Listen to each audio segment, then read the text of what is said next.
pour vous, monsieur Bertrand? Oui, c'est bon. Bonjour à toutes et à tous. Bienvenue à ce conseil municipal d'installation. Donc on a, en fonction de l'article 212-7 du Code des collectivités territoriales, donc on prévoit le renouvellement bien sûr du conseil municipal. La première réunion se tient de plein droit au plus tôt, donc le vendredi, et au plus tard le dimanche suivant le tour du scrutin, à l'issue duquel le conseil a été élu au complet. Donc je vais procéder à l'installation du conseil municipal. Donc c'est un petit peu formel. Ensuite, Madame Bodino, en tant que doyenne de l'Assemblée, présidera le point qui permettra d'élire le maire de la ville. Donc ça va se décomposer comme suit. Donc les opérations électorales du 22 mars ont donné donc les résultats suivants. 29 sièges pour la liste Tous ensemble pour Houille. Donc sont déclarés élus et installés dans leurs fonctions Bertrand Romain, Duarte Margarida, Lambert Thierry, Collet Jennifer, Cadiou Patrick, Bailly Estelle, Ferrand Jean-Marie, Courtet Jennifer, Goutte Christophe, Charlot Floriane, Costa Constantino, Gomez Stéphanie, Brandt Stéphane, Zazou Laurine, Hébert Charles, Colombani Florence, Prévost Christophe, Pilon Émilie, Rauner Adam, Pelomail Isabelle, excusez pour la prononciation, on fera connaissance, Ribeiro José, Junius Céline, Paillard Jean-Claude, Bas Charlotte, Cabrol Christophe, Sinacola Agnès, Carmier Patrick, Hervauchon Valérie et Boulila Frédéric. 7 sièges pour la liste Houille, la ville que j'aime, sont déclarés élus et installés dans leurs fonctions Chambon-Julien, Martineau Sandrine, Audrechy Christophe, Giroud Dalila, Mickaël Pierre, Odino Jannick et Chambert Julien. 2 sièges pour la liste Mieux vivre à Houille sont donc déclarés élus et installés dans leurs fonctions Bellala Monica et Schmitt Mathieu. 1 siège pour la liste Oxygène pour Houille sont donc déclarés élus et installés dans leurs fonctions Mourtou Jean-François.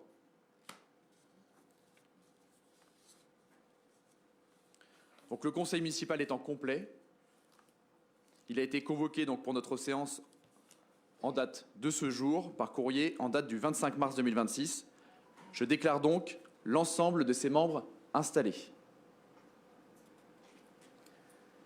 Je vous propose pour cette séance, comme secrétaire de séance, Madame Charlotte Bas, première dans l'ordre alphabétique des conseillers municipaux. Est-ce qu'il y a des oppositions? Non? Donc notre secrétaire de séance est désigné. Donc, comme je le disais, en fonction des articles du Code des collectivités territoriales, la séance au cours de laquelle il est procédé à l'élection du maire est présidée par le plus âgé des conseillers municipaux. C'est la plus âgée. Et juste avant de céder la parole à Madame Odino, qui est peut-être la plus âgée des conseillères, mais je pense la plus tonique et énergique qu'on puisse avoir, je souhaite un dernier petit mot en tant que maire de la ville. Il me reste quelques instants. Donc je veux dire à tous les Auvillois à quel point j'ai été heureux d'avoir été leur maire.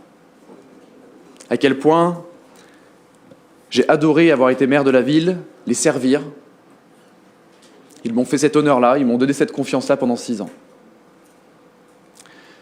J'ai été très fier, durant ces 6 années, de l'équipe municipale qui nous a permis de servir les Auvillois et cette commune. Très fier de l'équipe municipale et très fier des agents de la ville de Houille. Ils ont donné sans compter.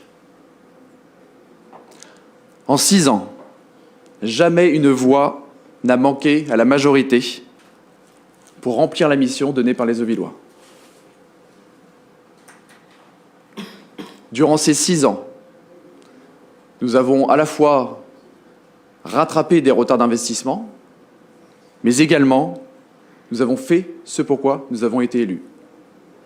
Nous avons rempli notre contrat avec les Auvillois, que ce soit sur les investissements portés, je le disais, des nouvelles crèches, une école rénovée, que ce soit sur les espaces publics rénovés, le parc Charles de Gaulle, la place Michelet, et bientôt l'église Saint-Nicolas, la maison de santé, avenue Foch.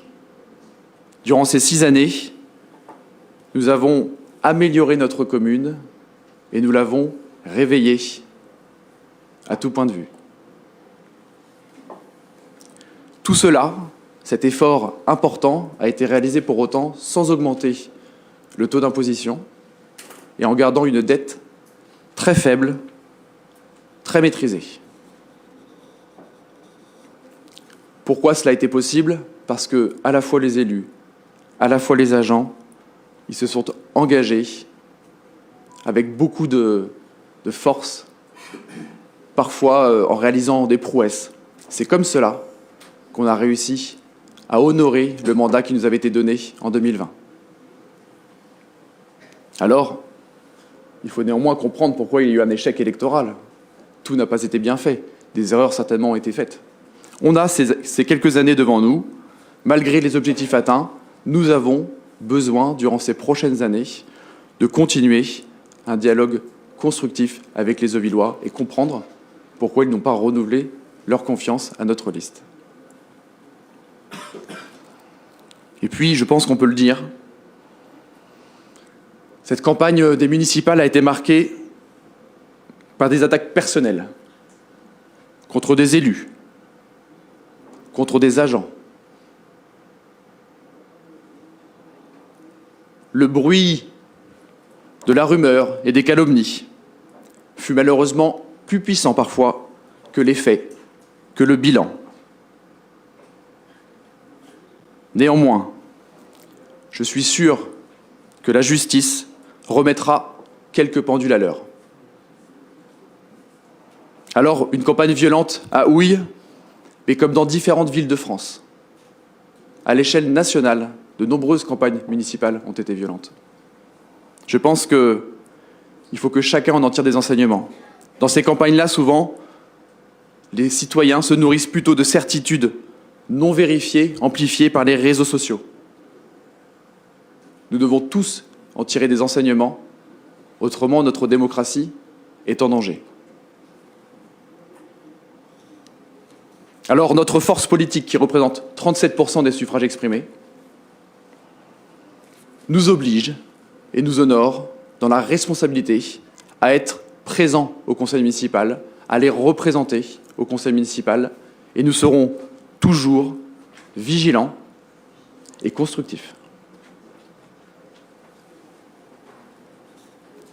Je souhaite à mon successeur le meilleur dans l'intérêt de la ville et des Auvillois. Vive Houille, vive la République, vive la France.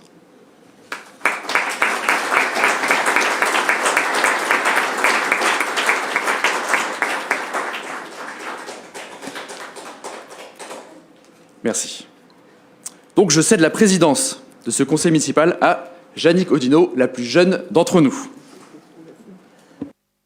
Merci beaucoup, monsieur le maire. Vous m'entendez? Oui. Je vais procéder à l'appel nominal suivant l'ordre alphabétique des conseillers municipaux élus le 22 mars 2026 en vous demandant de répondre présent à l'appel de votre nom. Madame Ba Charlotte. Madame Bailly Estelle. Madame Bellala Monica. Présente. Monsieur Bertrand Romain. Présent. Monsieur Boulila Frédéric. Présent. Monsieur Brandt Stéphane. Présent. Monsieur Cabrol Christophe. Présent. Monsieur Cadiou Patrick. Présent. Monsieur Carmier Patrick. Présent. Monsieur Chambert Julien. Présent. Monsieur Chambon Julien. Présent. Madame Charlot Floriane. Présente. Madame Collet Jennifer. Présente. Madame Colombani Florence. Présente. Monsieur Costa Constantino. Présent. Madame Courtet Jennifer. Présente. Madame Duarte Margarida. Présente. Monsieur Ferrand Jean-Marie. Présent. Madame Giroud Dalila. Présente. Madame Gomez Stéphanie. Présente. Monsieur Gou Christophe. Présent. Monsieur Audrechy Christophe. Présent. Monsieur Hébert Charles. Madame Hervauchon Valérie. Madame Genius Céline. Monsieur Lambert Thierry. Présent. Madame Martineau Sandrine, représentée par Monsieur Audrechy. Monsieur Miquel Pierre. Présent. Monsieur Mourtou Jean-François. Présent. Madame Odino Jannick, présente. Monsieur Paillard Jean-Claude. Présent. Madame Pellomel Isabelle. Madame Pillon Émilie. Monsieur Prévost Christophe. Monsieur Roner Adam. Monsieur Ribeiro José. Monsieur Schmitt Mathieu. Madame Sinacola Agnès. Madame Zazou Laurine. Au terme de l'article L2121-17 du CGCT, le conseil municipal ne délibère véritablement que lorsque la majorité de ses membres en exercice est présente.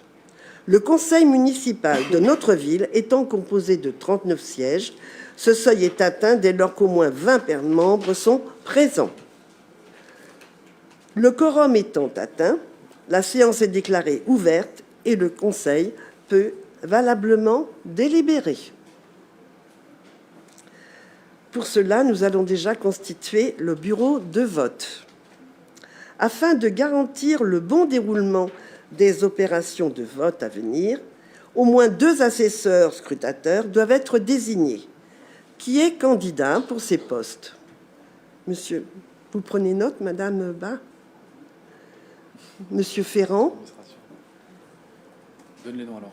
Monsieur Ferrand Jean-Marie et Monsieur Mourtou Jean-François. Voilà. Sont nommés assesseurs. Alors, avant de passer au vote, il y a l'approbation du procès-verbal du conseil municipal du 20 janvier 2026. L'article L.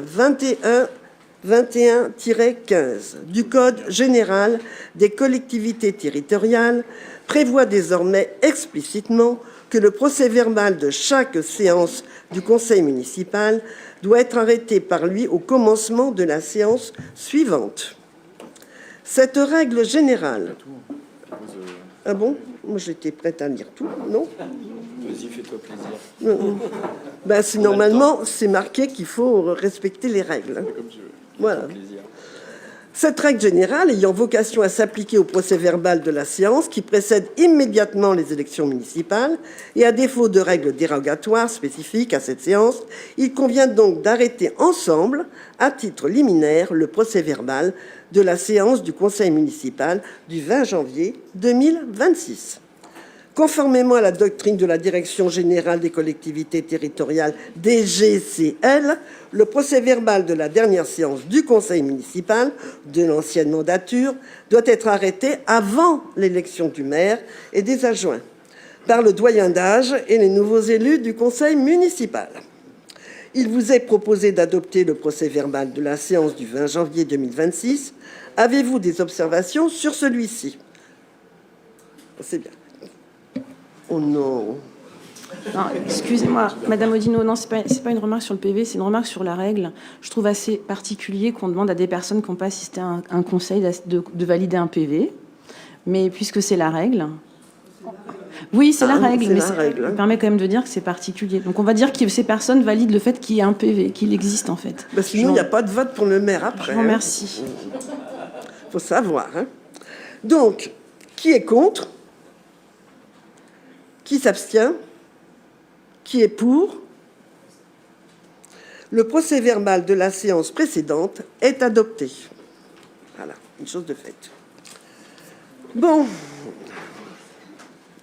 Tout lire? fais comme tu le sens. Rappel du mode de scrutin des obligations et incompatibilités. Pour rappel, en application de la L 2021-22-7 du Code général des collectivités territoriales, le maire est élu au scrutin secret et à la majorité absolue. Si après 2 tours, aucun candidat n'a obtenu la majorité absolue, il sera précédé à un 3e tour et l'élection aura lieu à la majorité relative. En cas d'égalité de suffrage, le plus âgé sera déclaré élu. Non.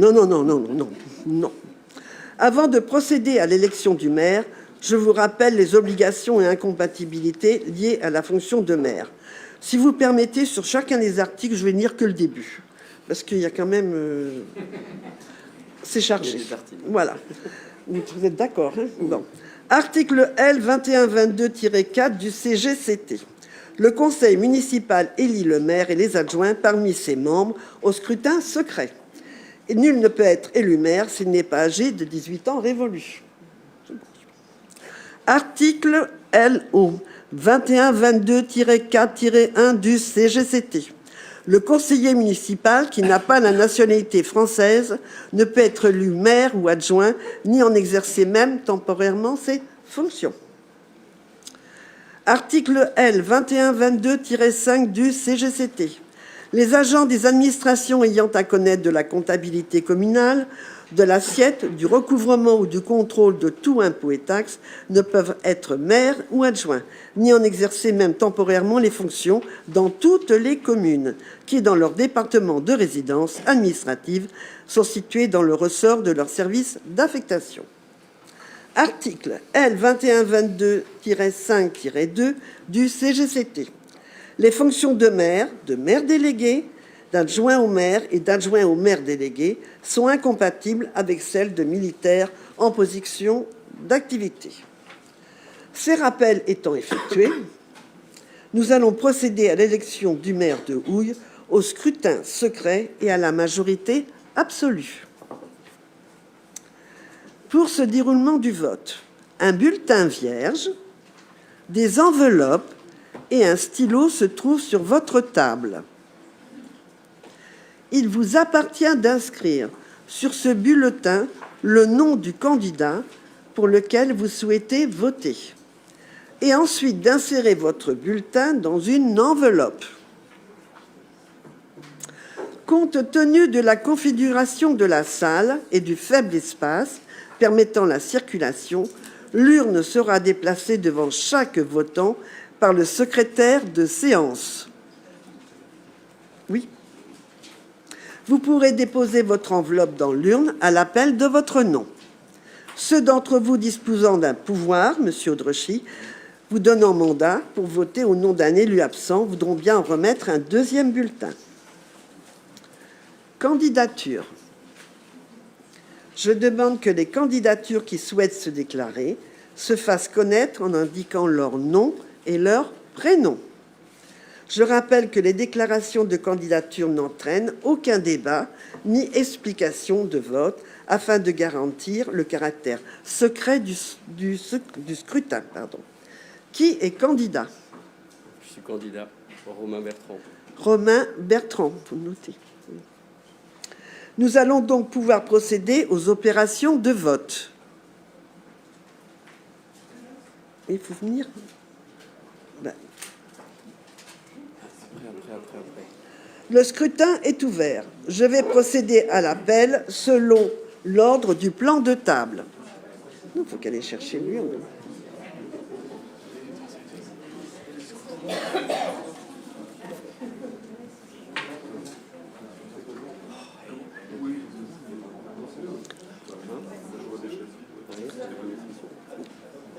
Porte. Odino Jannick. Non, mais il faut l'aider. Oui, il faut peut-être l'aider, non? Oui. Ben, peut-être que le scrutateur. Un homme fort. Un homme fort peut aider Madame Barr.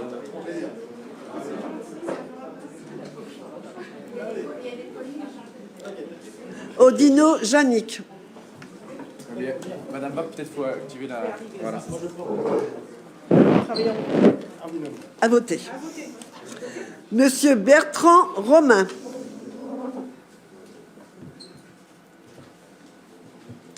Madame Duarte Margarida.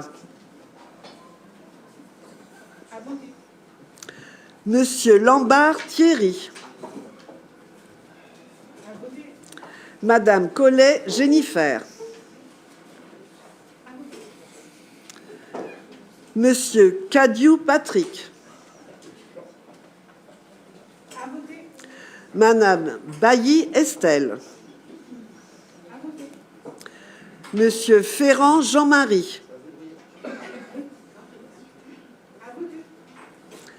Madame Courtet Jennifer. Monsieur Gou Christophe.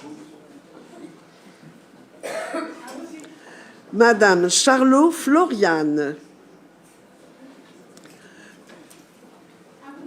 Monsieur Costa Constantino. Madame Gomez Stéphanie. Monsieur Brandt Stéphane. Madame Zazou Laurine. Monsieur Hébert Charles. Madame Colombani Florence. Monsieur Prévost Christophe. Madame Pillon Émilie. Monsieur Roner Adam. Madame Pélomel Isabelle. Monsieur Ribeiro José. Madame Junius Céline.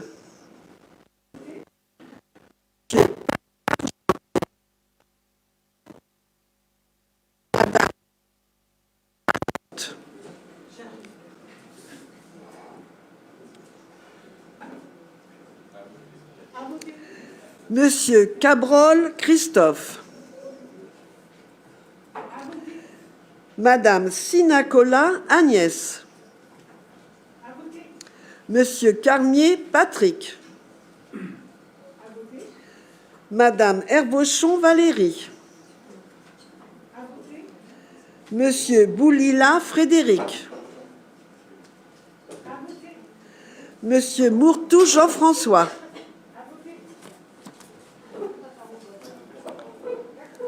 Monsieur Schmitt Mathieu. Ne prend pas part au vote. Ah d'accord. Madame Bellala Monica. Ne prend pas part au vote, comme on l'a toujours fait. Merci.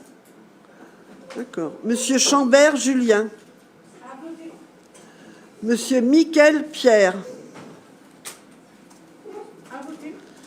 Madame Giroud Dalila.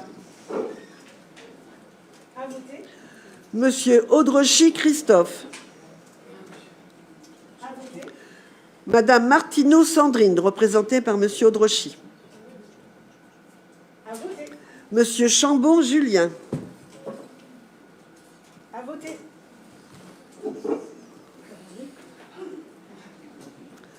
Voilà. Les opérations de dépouillement vont être réalisées par les 2 assesseurs scrutateurs désignés qui sont invités à se déplacer vers la table dédiée au dépouillement. Non, vous pouvez aller vous asseoir pour l'instant. Parce qu'après, il faudra signer. S'il y a des enveloppes avec des nuls, il faut les mettre de côté. Hein, parce qu'il faut les signer après. Comme il y a une semaine. Voilà. Vous pouvez y aller. Il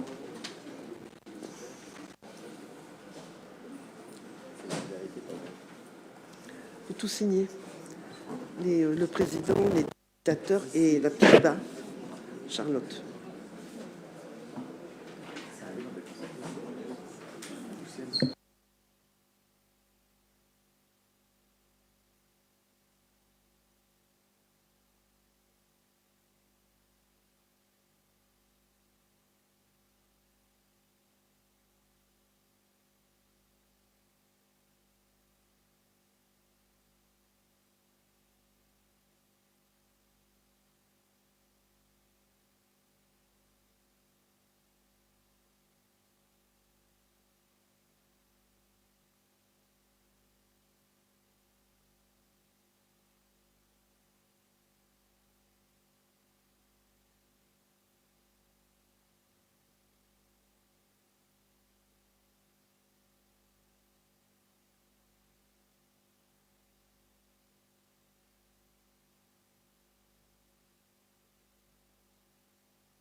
blanc.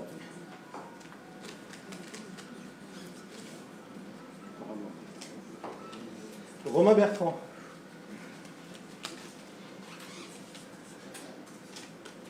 Romain Bertrand.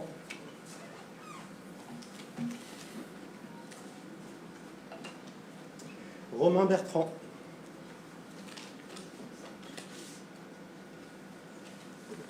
Romain Bertrand.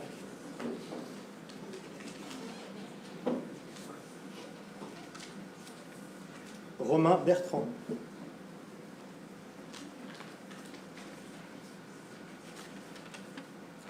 Romain Bertrand.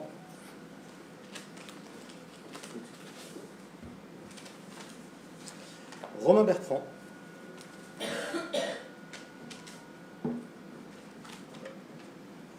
Romain Bertrand.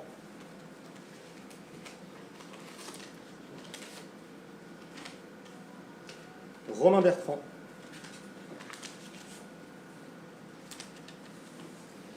Romain Bertrand.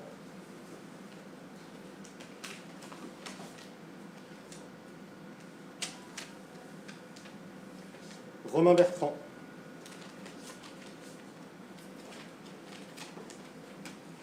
Romain Bertrand.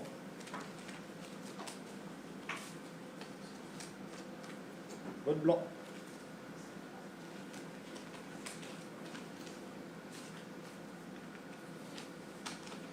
Romain Bertrand.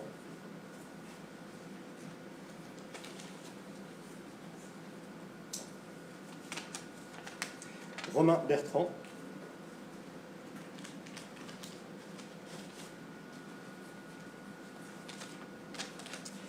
Bertrand Romain.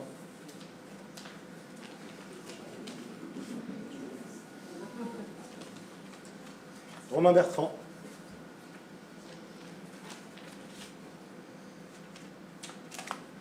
Romain Bertrand.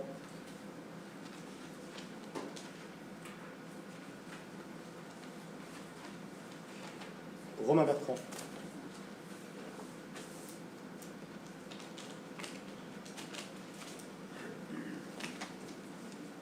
Romain Bertrand.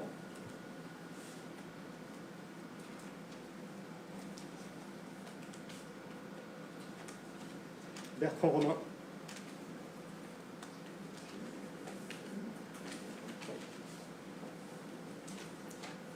Romain Bertrand.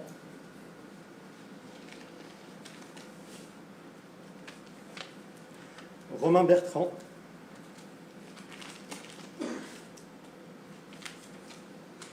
Romain Bertrand.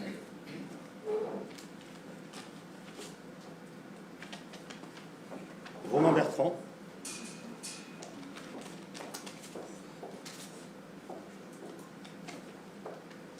Romain Bertrand.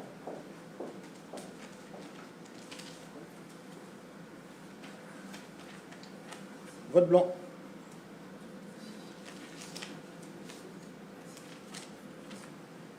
Romain Bertrand.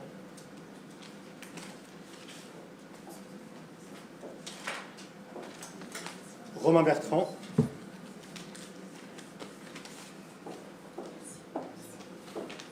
Et enfin, Romain Bertrand. Je te propose de recompter les votes maintenant d'abord, et puis de bulletin ensuite à madame.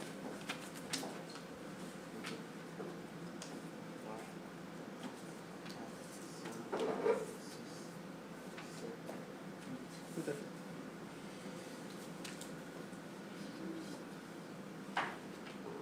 2, 3, 4, 5, 6, 7, 9, 10, 11, 13, 14, 15, 16, 17,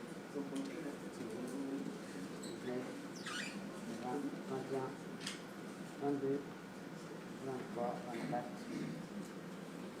25, 26, 27, 28, 29. Ça, et le 29. Deux qui se sont soumis, c'est parfait.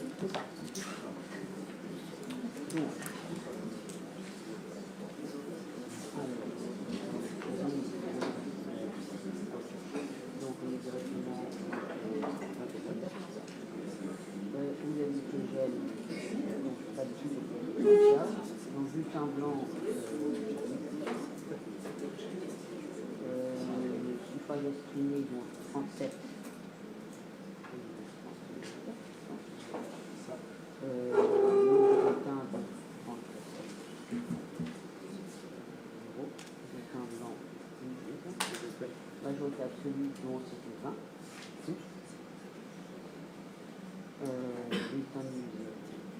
Donc là, il appelle candidat, commune d'Arcadie, certainement. Voilà. Je vais peut-être mettre ton nom et signer.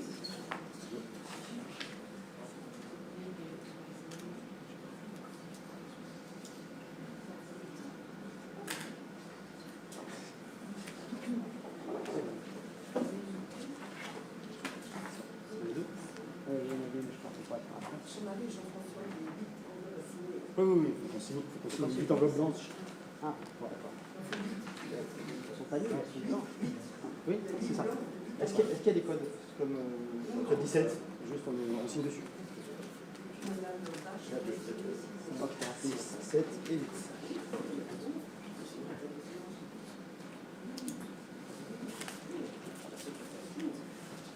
La secrétaire signe aussi le bulletin?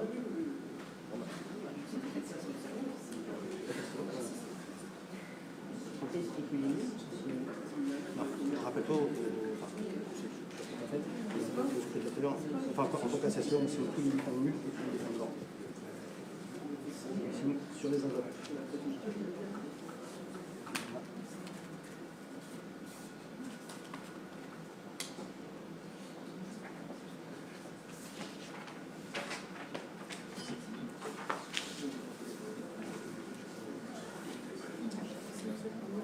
Non, il y avait que vide à signer.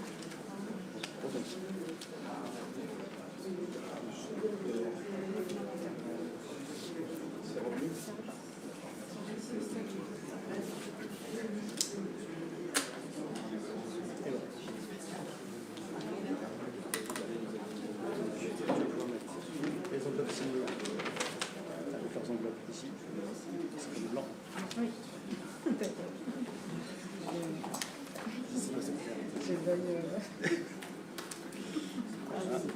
Tout le reste, on le met en c'est ça? Oui. Ça porte du pays à la présidence. Ceux-là, on va les mettre dans le.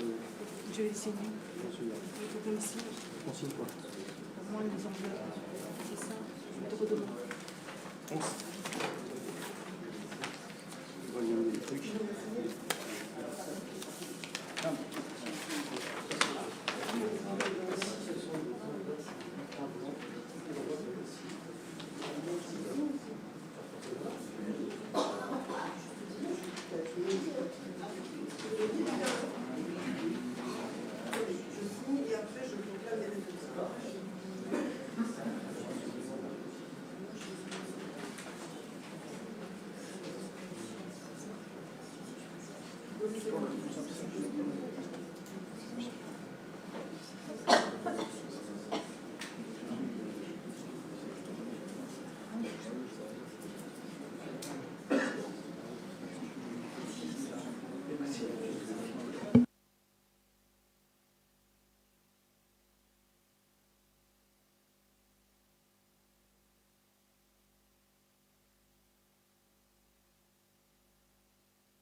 Maintenant que toutes les enveloppes soient signées, alors je vais proclamer les résultats.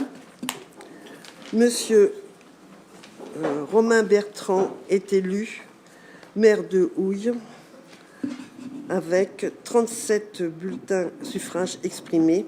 Donc la majorité absolue est atteinte et il est déclaré maire de Houille. 29 voix, avec 29 voix. Voilà.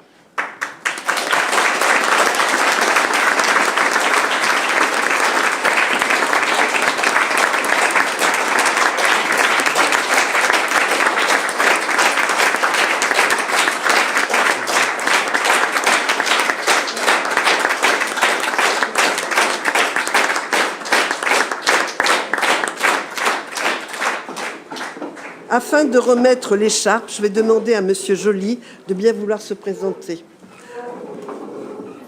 au bureau. Voilà. Je me mets là, moi. Je te rends ça aussi. Tiens, je te rends ça. Ouh.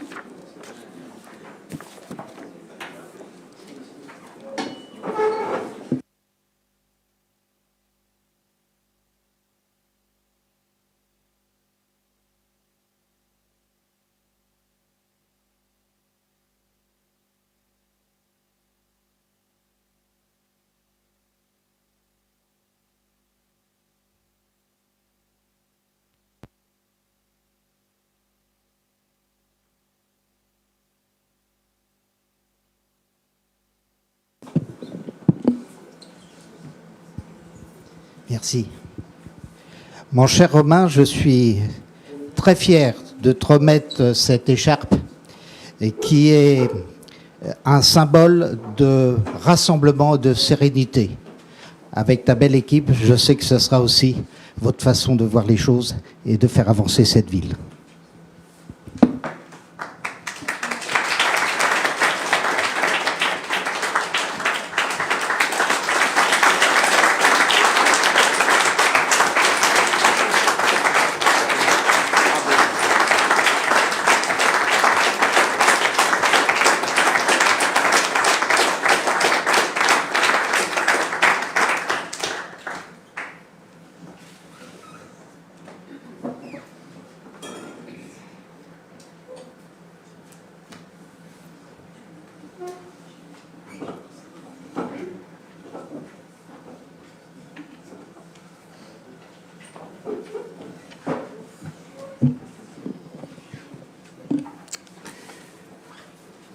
Avant de reprendre le fil du conseil, je vais dire un petit mot.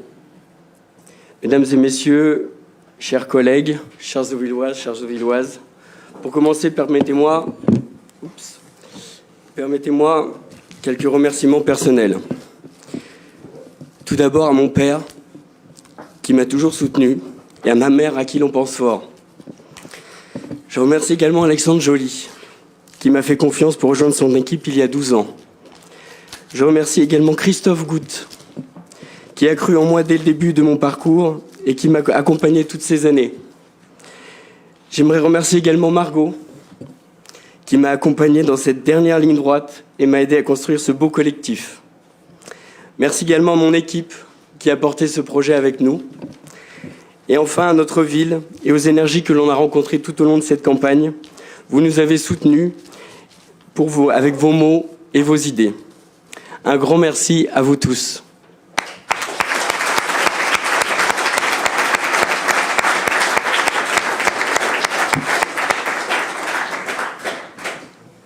En confiant à mon équipe la responsabilité de conduire notre commune, vous avez contribué à réaliser mon rêve d'enfant, qui a grandi ici à Houille.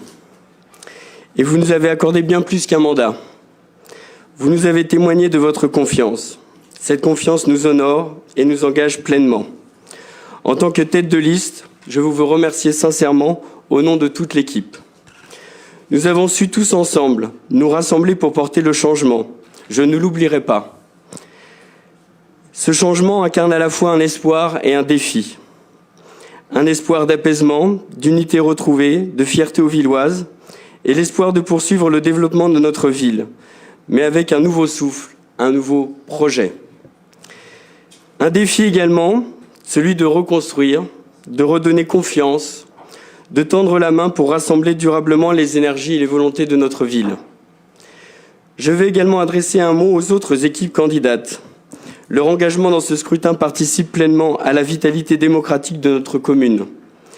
Nous respectons votre implication et serons attentifs aux contributions que vous pourrez apporter dans le cadre du mandat qui s'ouvre. Le temps de la campagne est désormais derrière nous, celui de l'action commence. Ensemble, nous devrons relever les défis avec détermination, améliorer notre cadre de vie, soutenir nos commerces, accompagner la transition écologique, renforcer la solidarité, accompagner les familles et garantir la sécurité de tous.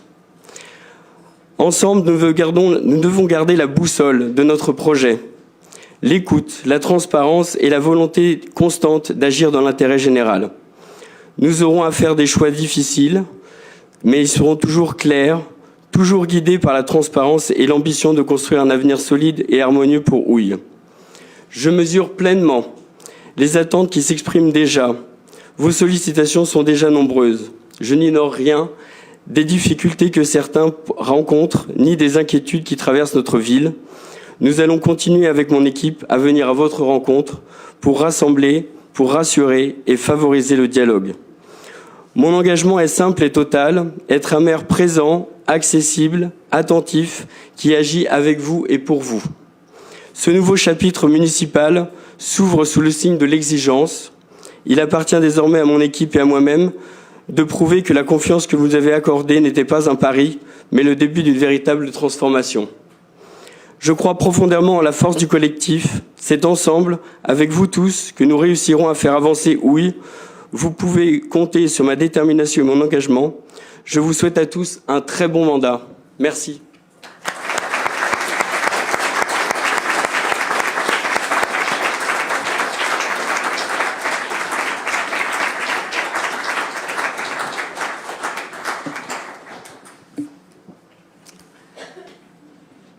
Avant de procéder à l'élection des adjoints, il convient de définir le nombre. Le Code général des collectivités territoriales nous impose de ne pas dépasser 30% du conseil municipal. Il est donc de 11 à Houille. Nous allons donc vous proposer d'approuver la création de 10 postes d'adjoints. Qui vote pour? Qui vote contre? Qui s'abstient? Je vous remercie. La délibération est adoptée.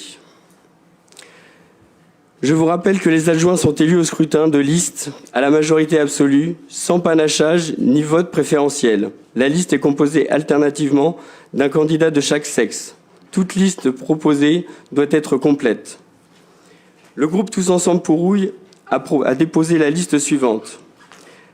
Margarida Duhart, Thierry Lambard, Jennifer Collet, Patrick Cadiou, Estelle Bailly, Jean-Marie Ferrand, Jennifer Courtet, Christophe Goutte, Céline Junius et Stéphane Brandt. Est-ce qu'il y a d'autres listes? C'est parfait. Un bulletin pré-rempli de la liste déposée par le groupe Tous Ensemble pour Houille, un bulletin vierge, des enveloppes et un stylo se trouvent sur votre table. Il vous appartient d'insérer le bulletin pré-rempli de la liste déposée par le groupe Tous Ensemble pour Houille ou de remplir le bulletin vierge avant de l'insérer dans une enveloppe. Pour les personnes souhaitant reporter sur leur bulletin vierge les candidats d'une autre liste déposée, nous vous remercions d'indiquer les 10 prénoms et noms des personnes formant la liste à laquelle vous souhaitez voter. Je rappelle que toute personne disposant d'un pouvoir doit voter 2 fois. Et je vais commencer à faire l'appel. Est-ce que pour l'urne, on prend la même équipe ?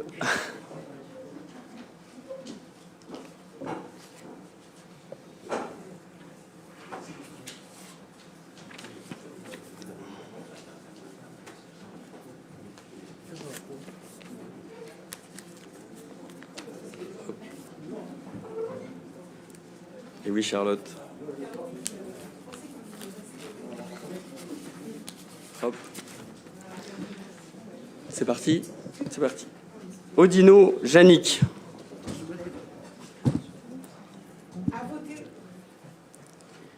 Bertrand Romain.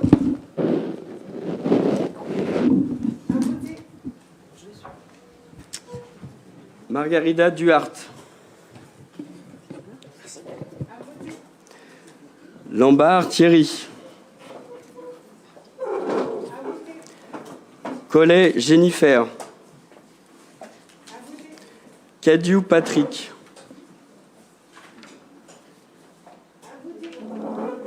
Bailly Estelle. Ferrand Jean-Marie.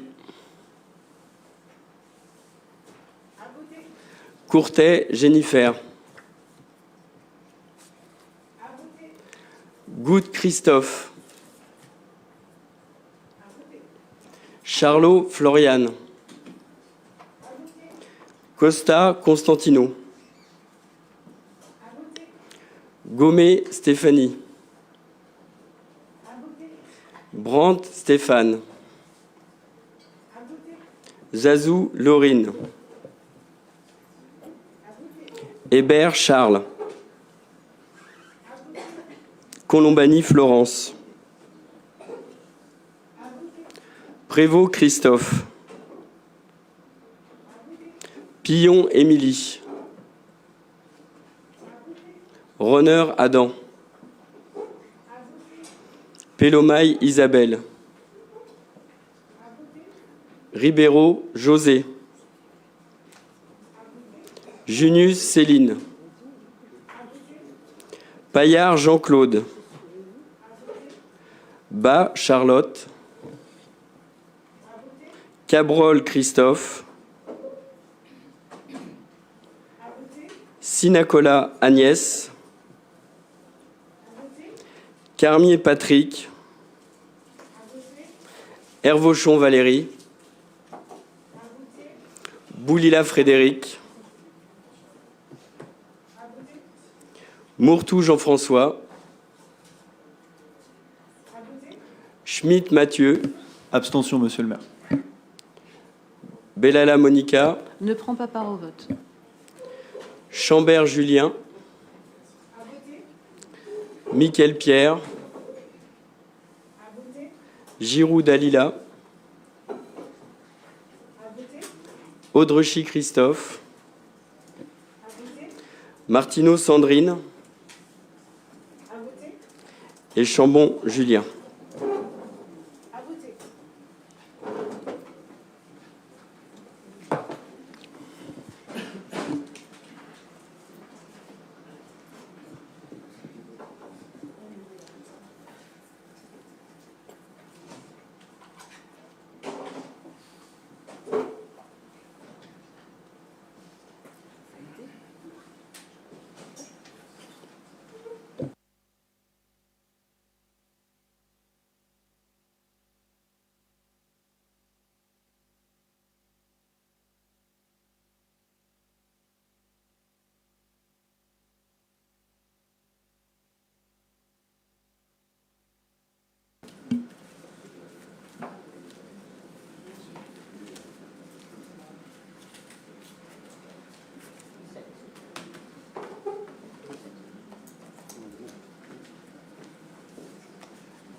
Liste tous ensemble pour vous.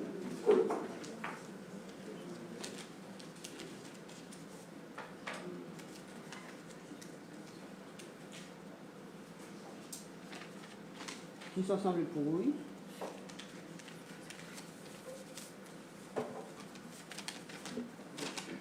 Tous ensemble pour oui.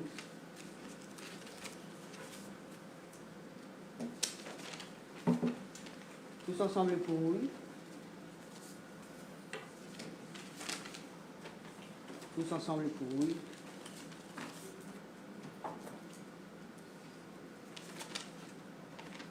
Tous ensemble pour oui.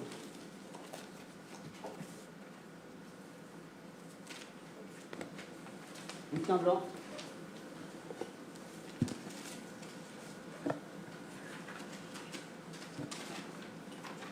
Tous ensemble pour oui.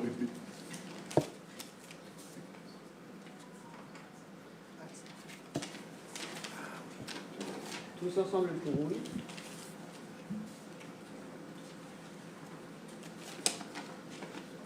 Tous ensemble pour oui.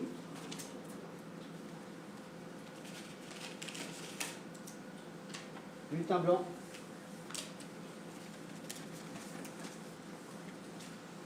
Bulletin blanc.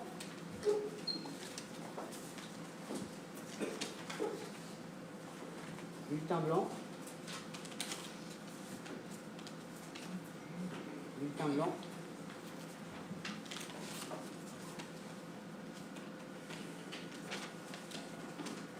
Tous ensemble pour oui.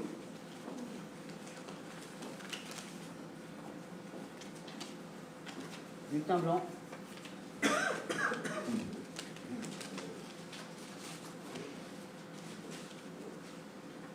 Bulletin blanc.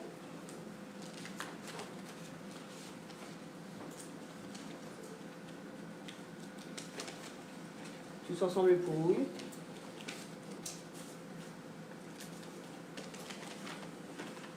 Tous ensemble pour oui.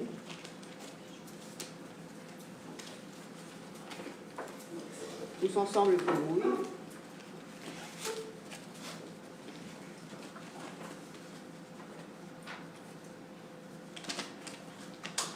Tous ensemble pour oui.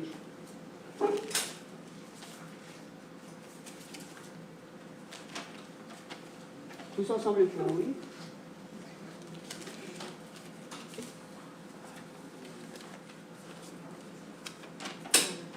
Tous ensemble pour oui.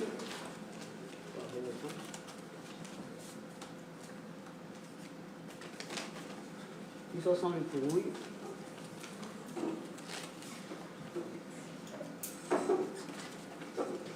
Tous ensemble pour oui.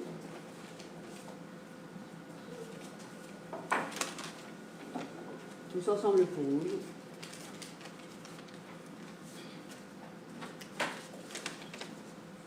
Tous ensemble pour oui.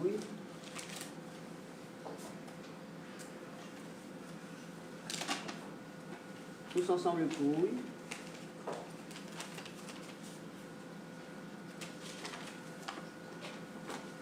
Tous ensemble pour oui.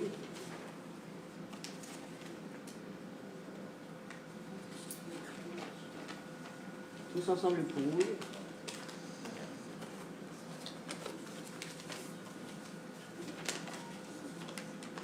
Tous ensemble pour oui.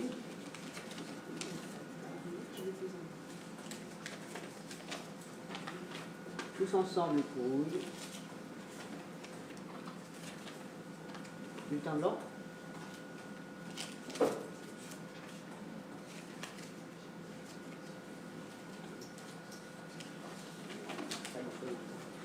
Tous ensemble pour oui.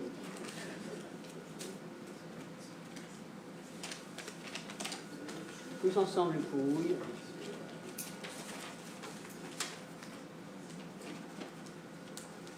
Tous ensemble pour oui.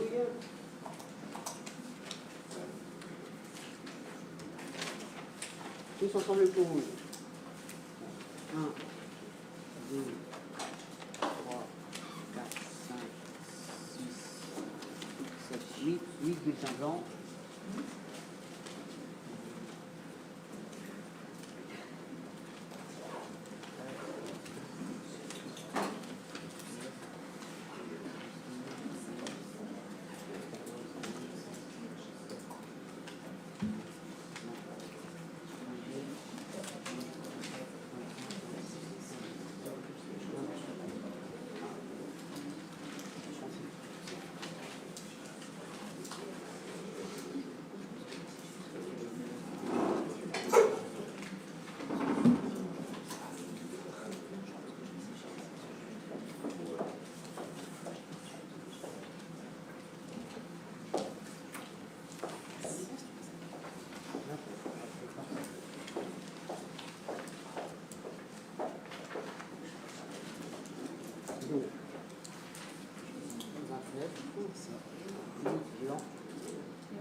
Pas noté en fait. Le nombre de destinés, Jean bulletin 37, 0, blanc 8, majorité.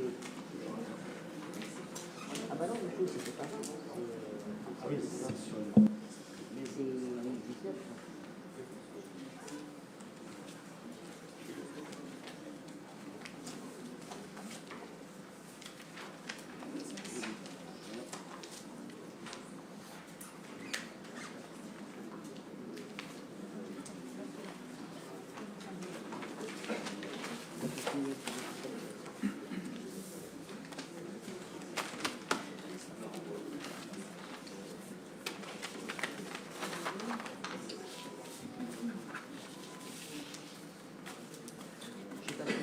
Des élections, on signe les bulletins blancs. Ah bah si, je te confirme, le scrutateur, c'est le code 17. Je n'ai pas scruté cette fois. Cette année, c'est le code 17. En fait, c'est le code 1 pour les blancs. C'est le code 17.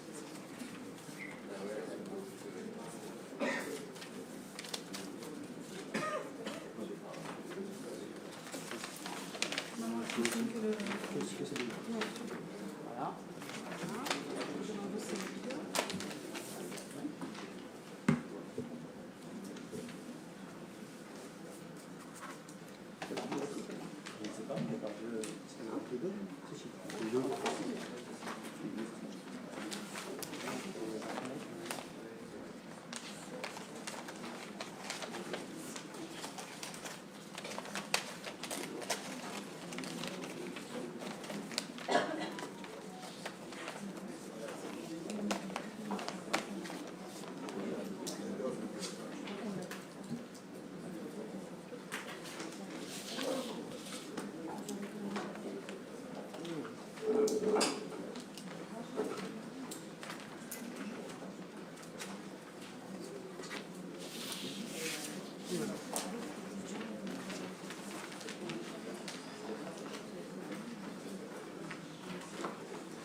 Nombre de bulletins exprimés, 37. Nombre du bulletin blanc, 8. Majorité absolue est à 19. Et la liste présentée par le groupe Tous Ensemble pour Oui, présente 29 voix. Félicitations.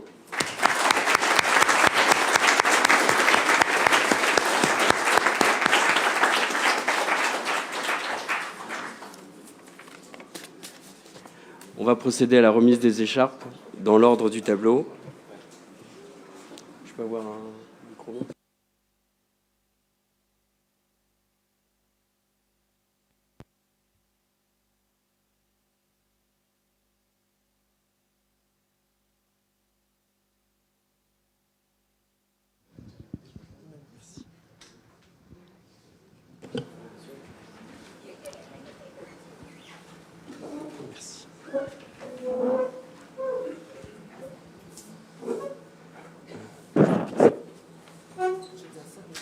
Non, parce qu'il faut qu'on m'entende.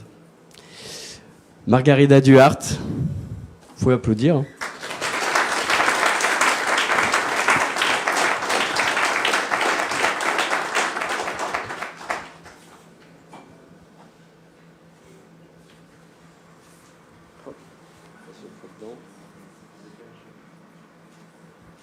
Félicitations à toi.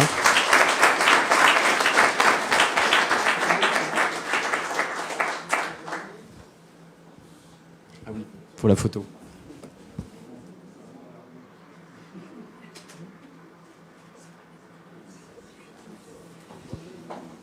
Monsieur Lambard Thierry.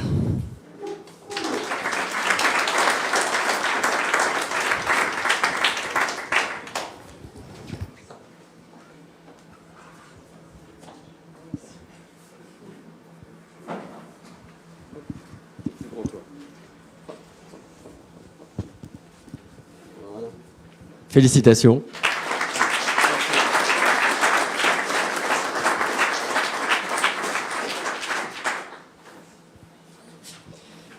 Jennifer Collet.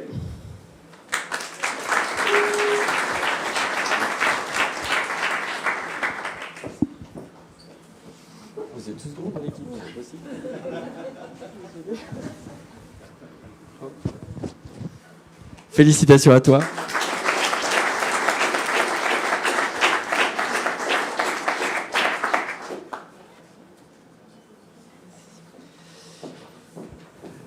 Monsieur Patrick Cadiou.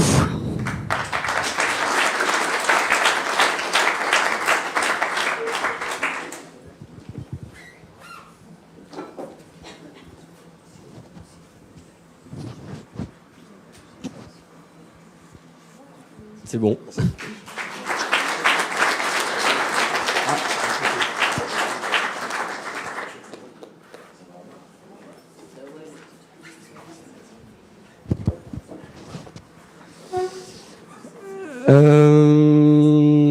Estelle Bailly.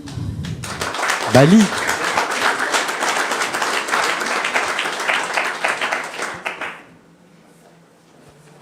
Félicitations Estelle.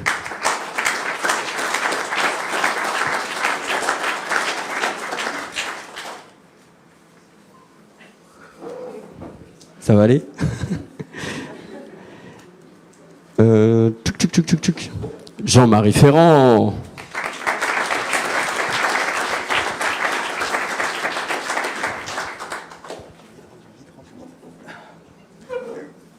Respire. Félicitations à toi.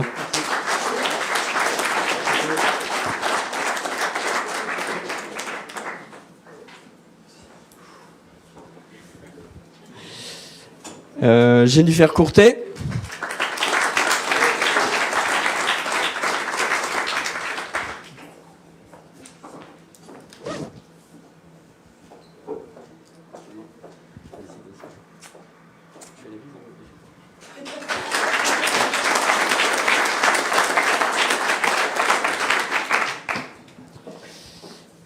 Christophe Goutte.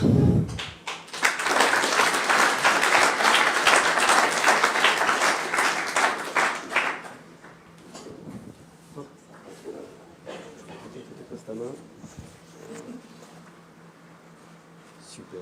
Merci à toi.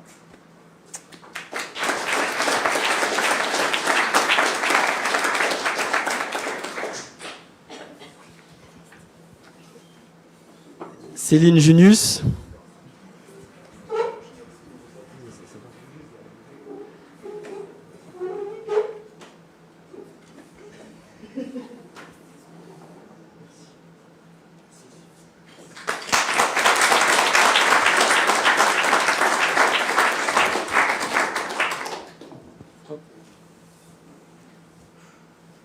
Félicitations à toi.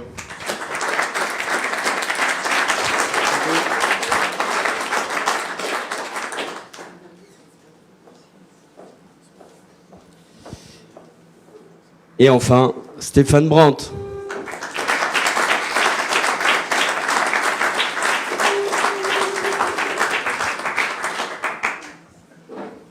Stéphane. Hop, la main. C'est pas très pratique, mais tu vas t'habituer. Hop, c'est bon? Ouais, super.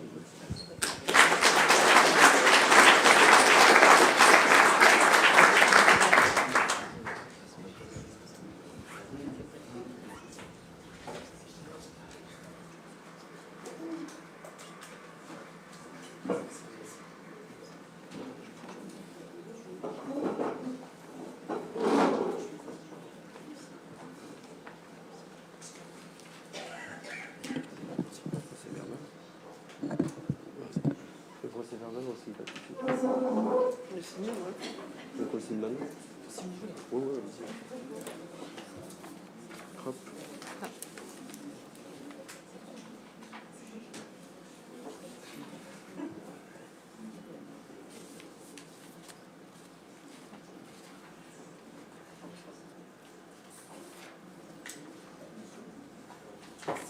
Merci à vous. Bon, félicitations.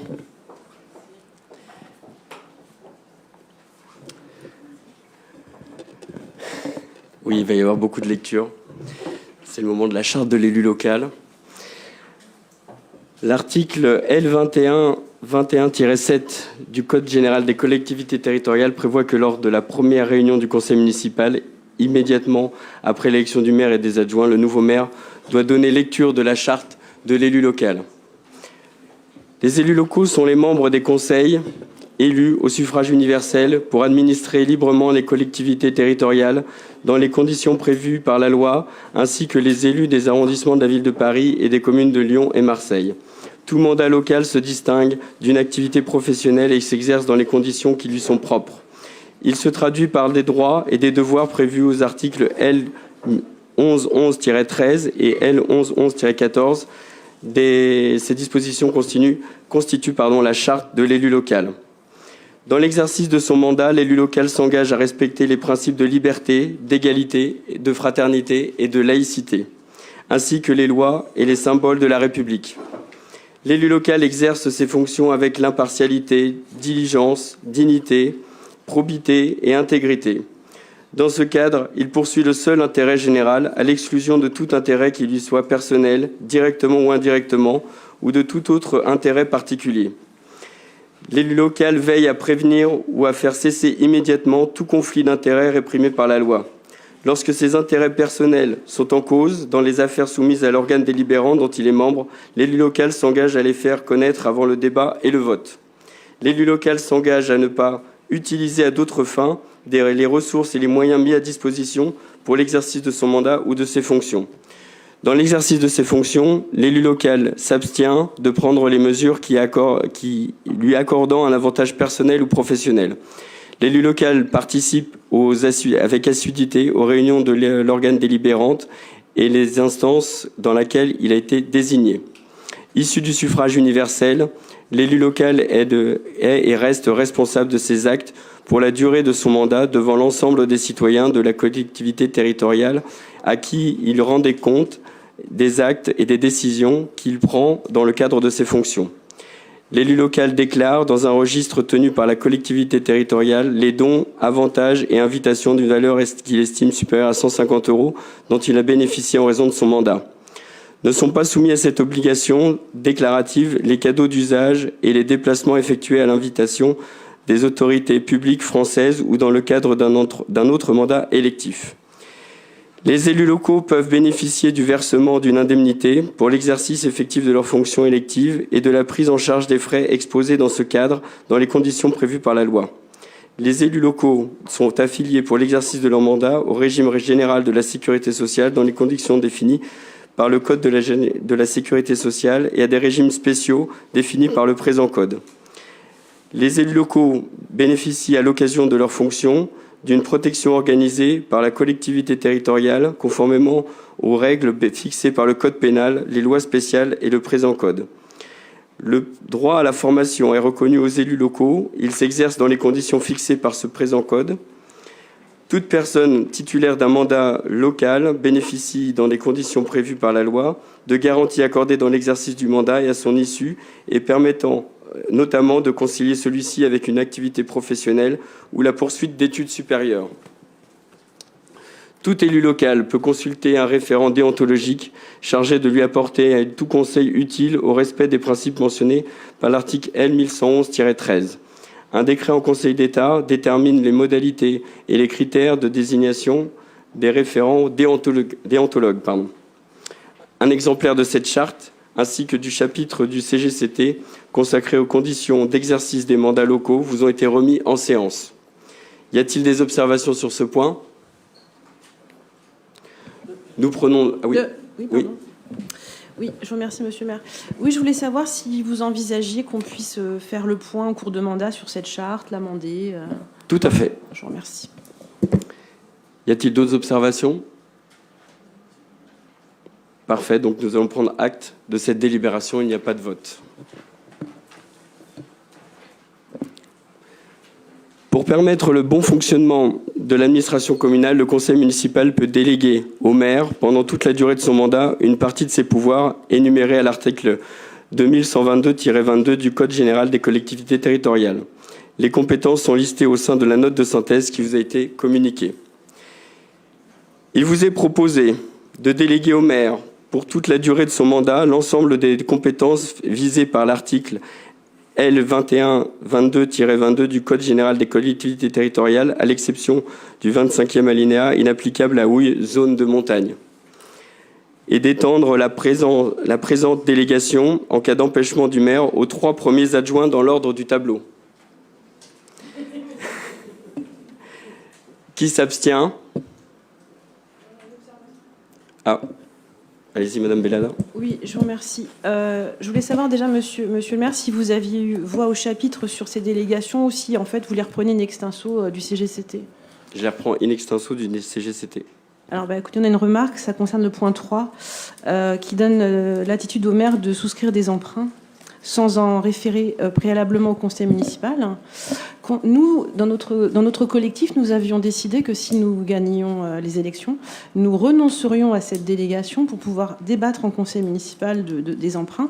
Je rappelle que quand nous siégions tous ensemble de l'opposition, nous avions été surpris d'apprendre par une simple décision du maire que la commune avait emprunté 2 fois 3 millions d'euros. Je vous remercie. Écoutez, Madame Bellala, ça ne nous empêchera pas d'en débattre, rassurez-vous, si nous faisons recours à l'emprunt dans ce mandat. Oui. Oui, moi, merci pour la parole déjà, monsieur le maire. Ma remarque porte sur le point 31, sur l'autorisation des mandats spéciaux. Alors, simplement pour expliquer au public et peut-être aux personnes qui nous suivent en ligne. Donc, par exemple, un mandat spécial, c'est la représentation spéciale, pardon, excusez-moi. C'est d'envoyer un élu représenter la commune dans divers événements. Or, il me semble malheureusement qu'on a observé dans beaucoup de communes, même à l'Assemblée nationale, que ces mandats spéciaux faisaient parfois office de pause détente déguisée, pour le dire comme ça. Voilà, donc je voulais vous demander, monsieur le maire, si vous souhaitiez enlever cette délégation pour permettre au conseil municipal de contrôler l'utilisation de l'argent des contribuables aux Villois. Merci. De toute façon, vous savez, vous allez contrôler l'exécution des comptes, puisqu'on les vote en conseil. Donc non, on ne changera pas ce point-là. Je sais, j'ai entendu ce débat, effectivement. Mais après, c'est effectivement le Code général qui le prévoit. Donc on ne changera pas cette disposition. Est-ce qu'il y a d'autres remarques? On va passer au vote. Qui s'abstient? Le groupe Oui la ville que j'aime. Qui vote contre? Le groupe Mieux vivre à Houille et Oxygène pour Houille. Merci beaucoup. La délibération est donc adoptée. On va passer à la fixation des conditions de dépôt des listes pour la commission d'appel d'offres. La commission d'appel d'offres est amenée à choisir les titulaires des marchés passés selon une procédure formalisée, dont la valeur estimée hors taxe est égale ou supérieure au seuil européen. La commission d'appel d'offres comprend son président, 5 membres titulaires et 5 membres suppléants. Afin de procéder à l'élection des membres qui aura lieu à la prochaine réunion du Conseil, l'Assemblée doit fixer les conditions de dépôt des listes. Je vous propose de permettre le dépôt des listes jusqu'au 1er avril 2026 à midi à l'Hôtel de Ville. Est-ce qu'il y a des observations? On va donc passer au vote. Qui s'abstient? Qui est contre? À l'unanimité, je vous remercie. Point numéro 7, fixation des conditions de dépôt des listes de la commission de délégation du service public. La commission de délégation de service public intervient dans les procédures de passation de délégation de service public. Elle émet un avis sur les candidatures, les offres et les avenants à un contrat de délégation entraînant une augmentation supérieure à 5% du montant global. La commission de délégation de service public comprend son président, 5 membres titulaires et 5 membres suppléants. Afin de procéder à l'élection des membres qui aura lieu à la prochaine réunion du Conseil, l'Assemblée doit fixer les conditions de dépôt des listes. Je vous propose de permettre le dépôt des listes jusqu'au 1er avril 2026 à midi à l'Hôtel de Ville. Est-ce qu'il y a des observations? On va donc passer au vote. Qui s'abstient? Qui est contre? À l'unanimité, je vous remercie. La prochaine séance du Conseil municipal aura lieu... Pardon? Oui. Excusez-moi, monsieur le maire, je voulais savoir si vous acceptiez que je prenne la parole Bien quelques sûr. instants. Je vous remercie. Avant que vous ne clôturiez la séquence.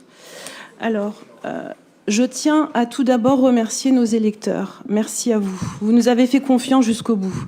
Vous avez cru en nos valeurs, en notre sincérité, en cette vision d'une gauche défendant la solidarité, l'écologie et la démocratie. Grâce à vous, cette voie existe encore au conseil municipal où notre liste, Mieux vivre à Houille, aura 2 élus sur ce mandat, Mathieu Schmitt et moi-même. Je remercie du plus profond du cœur l'ensemble de nos colistiers et de notre soutien. Nous avons mené une campagne avec courage, dignité et un engagement inlassable. Je tiens aussi à rappeler que dans une époque où défendre des valeurs et des convictions devient un acte de résistance, je suis fière de ce que nous avons porté ensemble. Je remercie également ma famille et mes amis pour leur bienveillance et leur soutien sans faille durant ces derniers mois qui ont été extrêmement éprouvants. J'adresse mes félicitations à Romain Bertrand et à son équipe pour leur élection. Vous avez désormais la responsabilité d'écouter, de respecter le débat démocratique et de faire vivre une gouvernance transparente à la hauteur des attentes des Auvilloises et des Auvillois. L'intérêt général doit primer. Nous espérons que les années à venir tourneront définitivement la page d'un précédent mandat qui a malheureusement abîmé notre ville. Nous serons une opposition active, constructive et vigilante. Nous continuerons à travailler, à proposer, à être présents et à rester en lien avec les citoyens. Et enfin, je voudrais dire que compte tenu des conditions très particulières de cette élection, nous serons extrêmement exigeants envers vous, Monsieur le maire, envers votre nouvelle majorité. Et nous veillerons notamment à ce que les plus fragiles et les plus précaires ne soient pas oubliés pendant le prochain mandat. Et permettez-moi une parole très personnelle. Dans la vie, en politique en particulier, il ne faut jamais oublier d'où on vient, ses racines, et ce pourquoi on se lève tous les jours. Voilà, je vous remercie.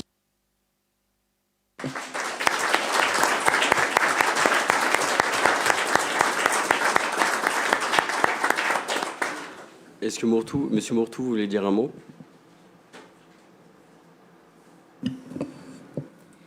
Oui, Monsieur le maire. En effet, Monsieur le maire, chers collègues, chers Auvilloises, chers Auvillois, je souhaite d'abord remercier l'ensemble des Auvillois qui, au premier et au second tour, ont donné leur suffrage à notre liste, et en particulier l'équipe formidable qui m'a accompagné et qui va continuer à m'accompagner. La situation d'aujourd'hui me fait un peu penser à une fable de La Fontaine qui a donné son nom à une de nos rues, et en particulier à cette fable intitulée « Les grenouilles qui demandent un roi ». Et qui commence ainsi: les grenouilles se lassant de l'État démocratique, par leur clameur firent tant que Jupiter les soumit au pouvoir monarchique.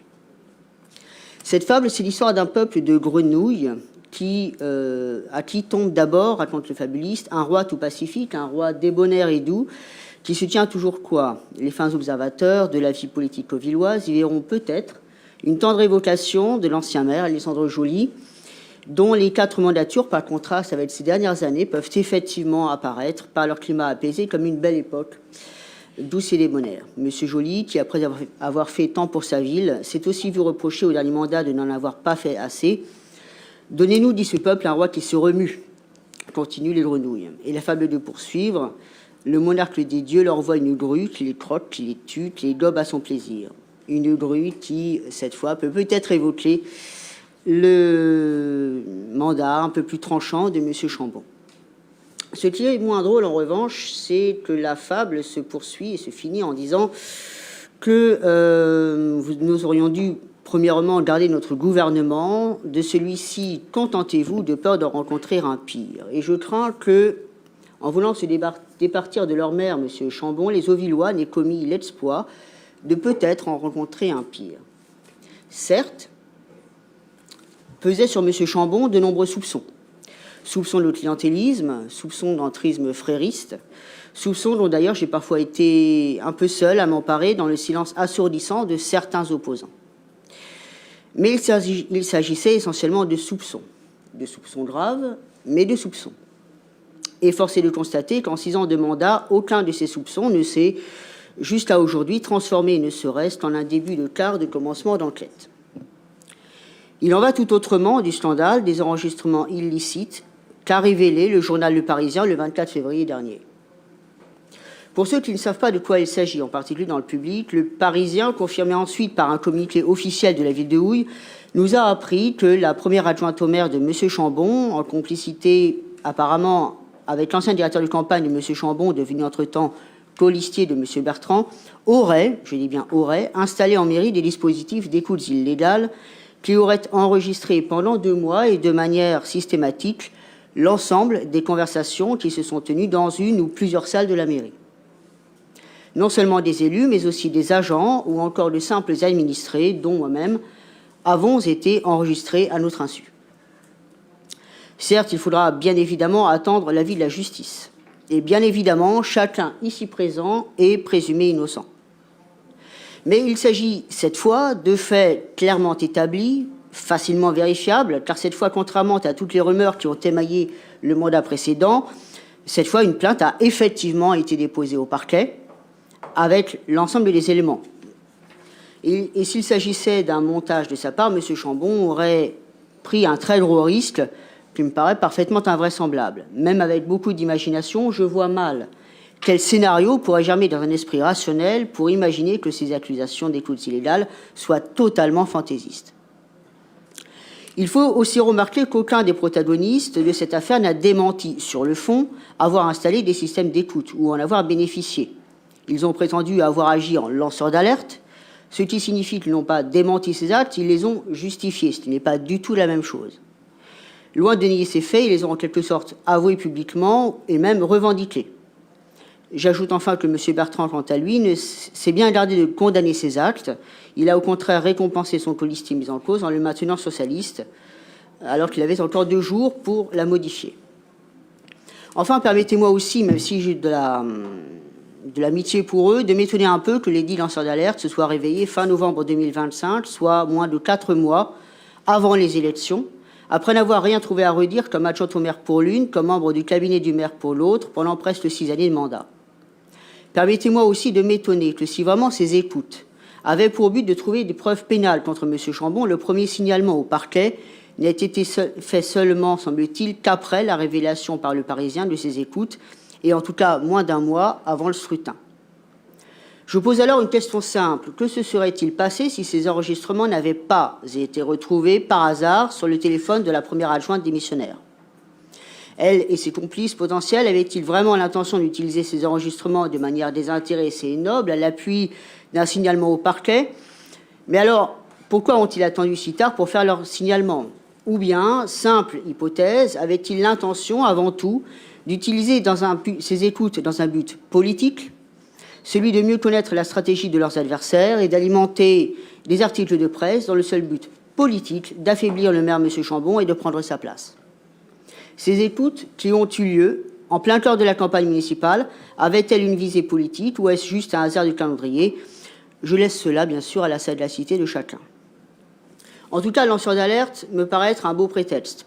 Pardonnez-moi, mais je ne vois pas ce qui imposait à quiconque d'enregistrer de manière systématique l'ensemble des conversations tenues en mairie pendant 2 mois.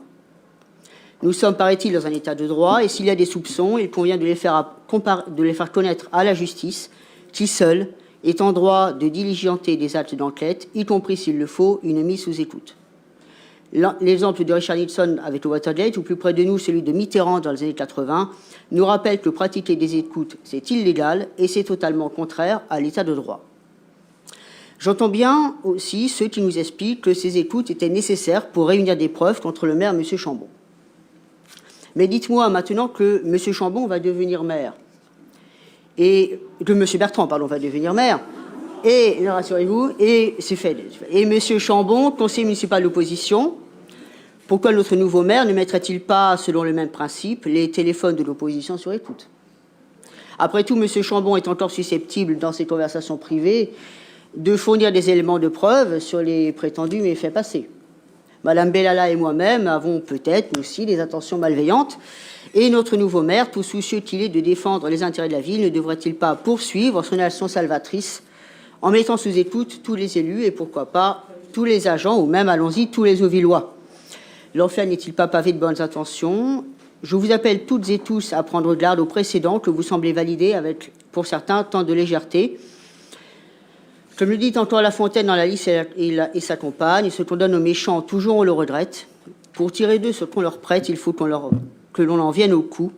Il faut plaider, il faut combattre, laissez-leur prendre un pied chez vous, ils en auront bientôt pris 4. Quoi qu'il en soit, aujourd'hui, nous voilà réunis dans cette maison du peuple, après avoir élu comme futur maire, comme maire de notre ville, quelqu'un qui a, de fait, bénéficié de ses écoutes, à défaut, peut-être, d'avoir eu un lien avec elle.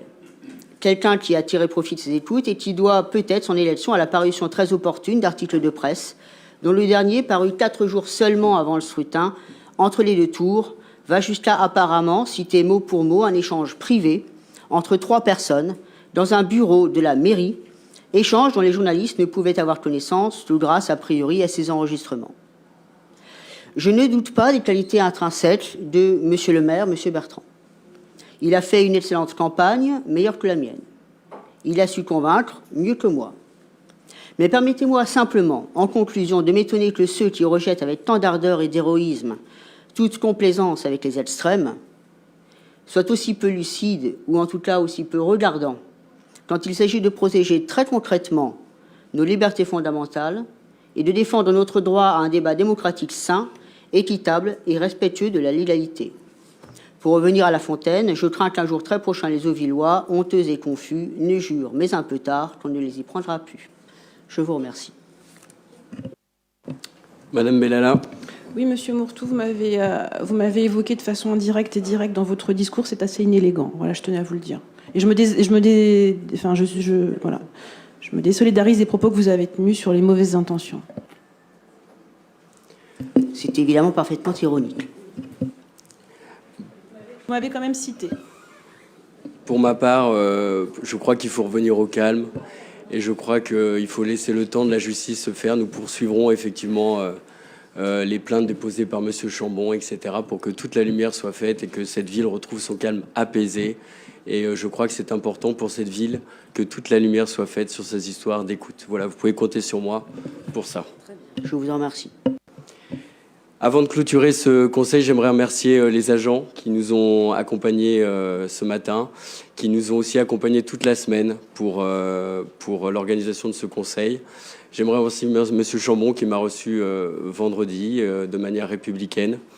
La prochaine séance du conseil municipal se tiendra le 7 avril 2026. On vous confirmera l'heure, mais ce sera évidemment ici. Je vous rappelle qu'un formulaire est présent sur vos places pour l'envoi des convocations de manière dématérialisée, si vous le souhaitez. Et merci de le remplir et de le laisser sur vos places. Les agents passeront les récupérer. Merci beaucoup, à bientôt.